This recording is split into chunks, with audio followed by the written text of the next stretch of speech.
I'm ashamed to admit I didn't answer the phone right away. I let it ring once, twice, because I already recognized the sound that came before it.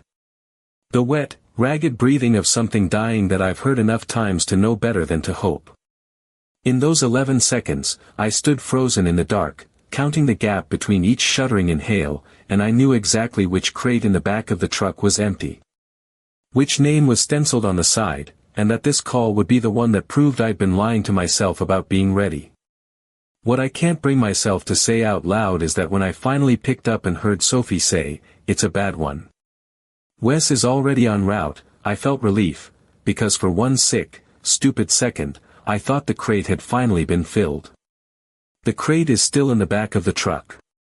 I know it's because I checked twice before I came inside, stood in the driveway with the dome light on and my hand on the cold metal. Counting to 10 the way you do when you're trying to convince yourself you're not losing your mind. It's empty.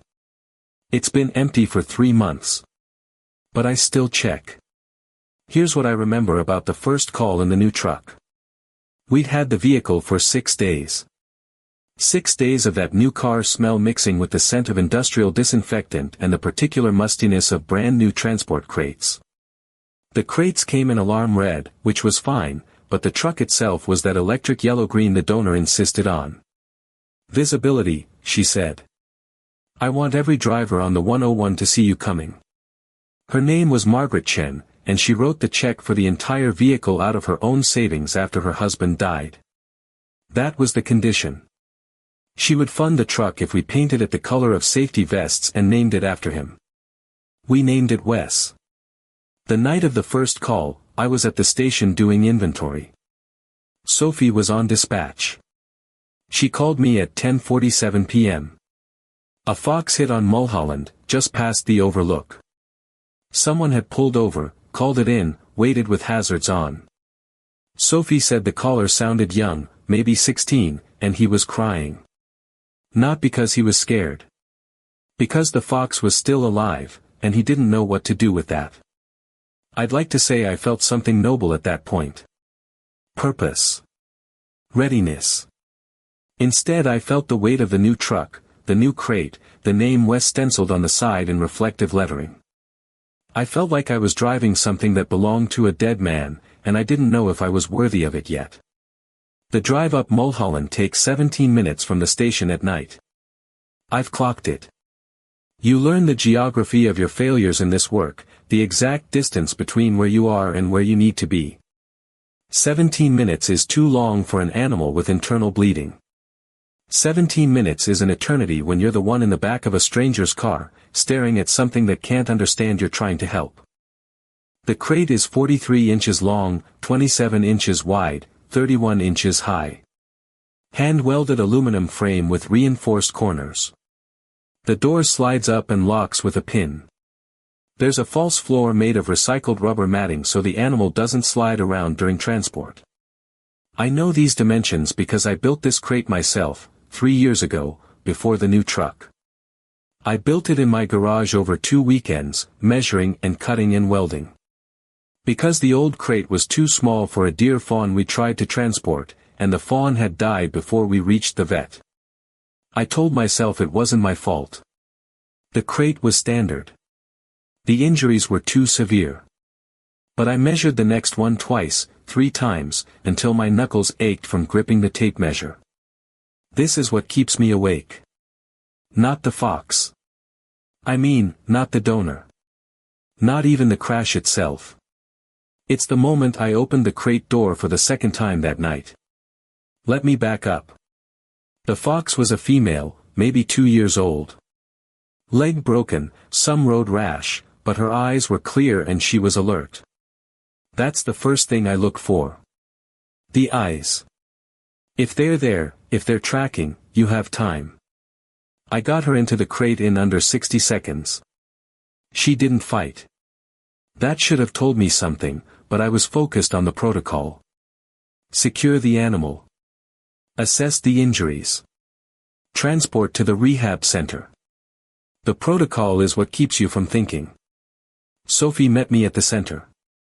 She'd called ahead, prepped the enclosure, set up the heat lamp and the soft-sided recovery crate.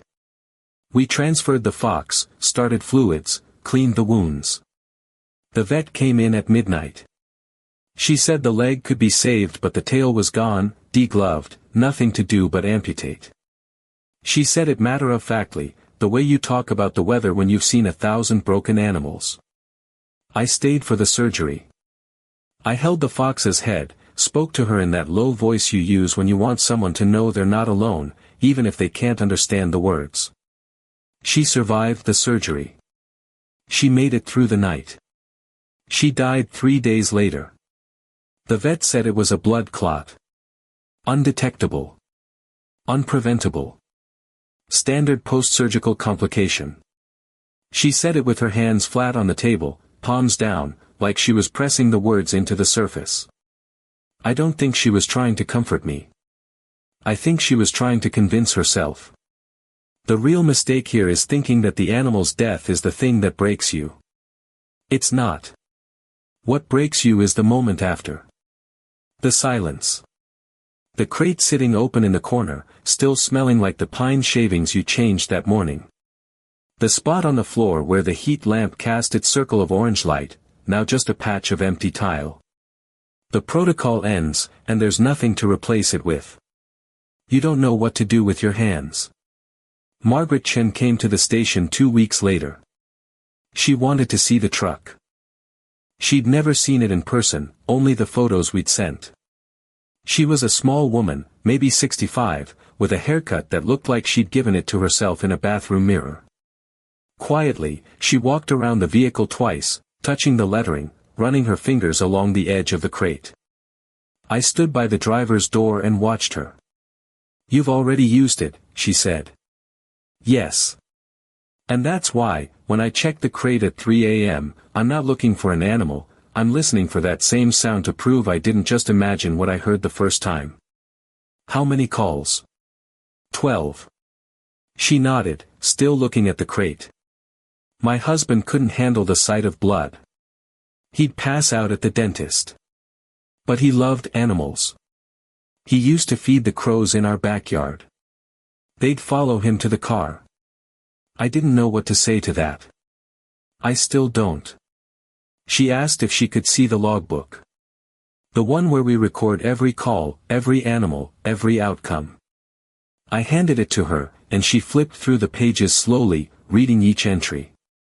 When she got to the fox, she stopped. "Read it twice." Closed the book. "You lost one," she said. "Yes." "Was it the first one in the truck?" "Yes." She looked at me then, and I saw something in her face I couldn't name. Not sadness. Not anger. Something else, something I recognized from the mirror but had never seen in another person's eyes. "Don't let that stop you," she said. "The next one will live." She was wrong. Actually, have you ever been told, in a moment of failure or loss, that the next one would live, and then found yourself replaying that promise while staring at something you couldn't stop checking? The next one didn't live either. It was a pelican, tangled in fishing line, its beak cracked, wings infected. We got it to the rehab center, and the vet on call said the infection had already reached the bone. There was nothing to do but keep it comfortable. It died in the crate on the way to the euthanasia room. Actually died. In the crate. While I was driving. I pulled over on the shoulder of the 10, right before the La Cienega exit. Sat in the driver's seat with the engine running, listening to the silence from the back. You'd think a dead animal makes no sound, and it doesn't. But there's a difference between the silence of something alive that's resting and the silence of something that has stopped. It's a different kind of empty. It has weight. I sat there for 11 minutes. That's the second number I know by heart. 17 minutes to get there. 11 minutes to admit defeat. The geometry of failure in this work is precise. You learn to measure it. What strikes me at this point is how much of this work is about preparation for things that will never happen. I spent 2 weekends building that crate because of a fawn that died. I measured it 3 times. I reinforced the corners. I added the rubber matting. And then I used it for 2 animals that died anyway. Not because of the crate. Because of things I couldn't prepare for. Blood clots. Bone-deep infections. The randomness of biology. Here's the part one haven't said yet. The part that keeps me awake, that makes me check the crate at 3 a.m. That has me writing this in my head while the ceiling fan spins and the house settles around me like something breathing. When I opened the fox's crate the second time that night, after the surgery, after she'd been moved to the recovery enclosure, I saw something. Not a sign. Not a premonition. Just a small thing, a detail I noticed and then dismissed because the protocol said to dismiss it. A small patch of moisture on the rubber matting. Not blood. Not urine. Just dampness, like condensation. I wiped it with my glove and closed the door. 3 days later, when the vet told me about the blood clot, I remembered that damp spot. I've looked it up since. There's no medical explanation for it. Blood clots don't produce external moisture. Animals don't sweat through their fur. It was nothing. It was probably water from the cleaning spray, or humidity, or my own sweat dripping from my wrist. But I remember it. I remember the exact shape of it, the way the rubber matting darkened, the way I wiped it away without thinking. That's what I'm doing at 3 a.m. Wiping away a damp spot that doesn't exist anymore, on a crate that's been empty for 3 months, in a truck that was funded by a woman whose husband fed crows. The memorial service for the truck was never supposed to be a memorial for the animals. It was supposed to be for Wes. That was the deal. Name it after him, paint it like a safety vest, and go save things. Nobody said anything about the animals we'd fail. Nobody told Margaret Chen that her husband's name would be on a vehicle that transported 2 bodies before it transported anything alive. But here's the thing, she knows. I called her after the pelican. Not because I had to. Because I couldn't not. I told her about both animals, both deaths, the crate, the damp spot I couldn't stop thinking about. I told her because I needed someone to know that the truck wasn't working, that the legacy was snake-bit, that maybe we should repaint it, rename it, start over. But when Margaret Chen finally spoke, she didn't say what I expected. She said something that made me understand why the crate still smelled of salt water. She listened. She didn't interrupt. When I finished, there was a long pause, and I could hear her breathing, measured and slow. My husband died in a hospital, she said. He was there for 3 weeks. The doctors did everything right. The nurses were kind. He still died. I didn't know what to say. I still don't. You don't get to decide which ones live, she said. You only get to decide which ones you try for. And you tried. You tried twice. You'll try again. I went back to the station that night and stood in front of the truck. The lettering caught the light from the street lamp, that reflective material throwing back white. Wes. 4 letters. A dead man's name on a vehicle that had carried 2 dead animals. I got in. Was the driver wrong to get into the truck, or was accepting the weight of that name exactly what the job required? I started the engine. I drove to the beach. The release site is a stretch of coastline north of Malibu, past the state park, where the cliffs drop down to a narrow beach that nobody uses. We release seabirds there, the ones that recover, the ones that make it. I park the truck facing the ocean, turn off the engine, and listen to the waves. There's a specific sound the water makes at that point, a kind of sucking pull against the rocks, like something being taken back. I opened the empty crate that night. I slid the door up, locked it open, and left it that way for an hour. I don't know why. I don't know what I was waiting for. The wind came through, rattled the metal, carried the smell of salt and kelp. The crate was just a crate. 43 inches of aluminum and rubber. It didn't know what it had carried. It didn't care. But I did. I cared so much I couldn't breathe. Here's where everything changes, and I didn't know it yet. The fox didn't know it. The pelican didn't know it. But sitting in that truck with the ocean in front of me and an empty crate behind me, I saw that the damp spot on the matting wasn't nothing. It was the one thing I had. The only evidence that something had been there, that it had existed, that I had tried. Moisture on rubber. Not even blood. Not even a body. Just the ghost of something that was there and then wasn't. I've been thinking about Margaret Chen's crows. The ones that followed her husband to the car. Crows remember faces. They pass the information down through generations. If a crow teaches its offspring that a certain person is safe, that knowledge outlives the person who first learned it. The crows that follow her husband's car now are not the same crows he fed. They're the children, and the children's children, carrying a memory they never made. That's what I want from the crate. Not the survival. Not the success. Just the transmission. The knowledge that something was here, that I tried, that the next animal will feel the rubber matting under its paws. Not know who built it, not know why it's there, but be held by it anyway. I'm standing in the driveway at 3 a.m. The truck is parked under the carport. The crate is in the back, the door closed, the pin secured. I know it's empty. I checked. I always check. But I'm going to open it anyway, slide the door up, run my hand across the rubber matting. It's dry. It's always dry. I'm going to close the door, go inside, lie down in the dark, and wait for the next call. Not because I'm ready.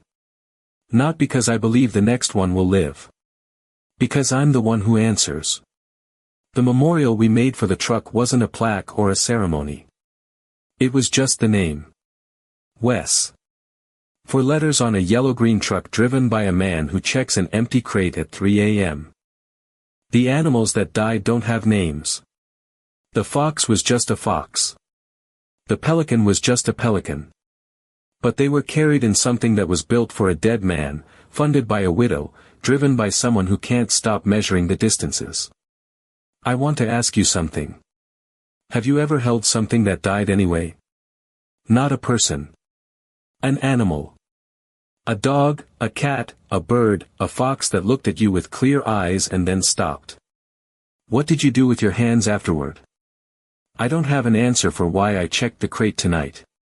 I don't have a clean ending. The truck is still in the driveway. The crate is empty. Margaret Chen's crows are probably sleeping in the eucalyptus trees behind her house, carrying a memory they don't understand. And I am here, awake, measuring distances in my head, feeling the shape of the damp spot I wiped away 3 months ago, knowing I'll never forget it, knowing I'll never know what it meant. That's the thing about this work. You don't get to know. You only get to show up. Open the door. Slide the crate. Drive towards something that might not make it. And then drive back. The empty crate is in the back of the truck. It will be there tomorrow. It will be there for the next call. And when I open the door and slide the matting flat and lock the pin, I will remember the damp spot and the fox's eyes and the 11 minutes on the shoulder of the 10. I will remember. That's the memorial. Not a plaque. Not a ceremony. Just the memory, carried forward like a crow teaching its children where the safe person lives.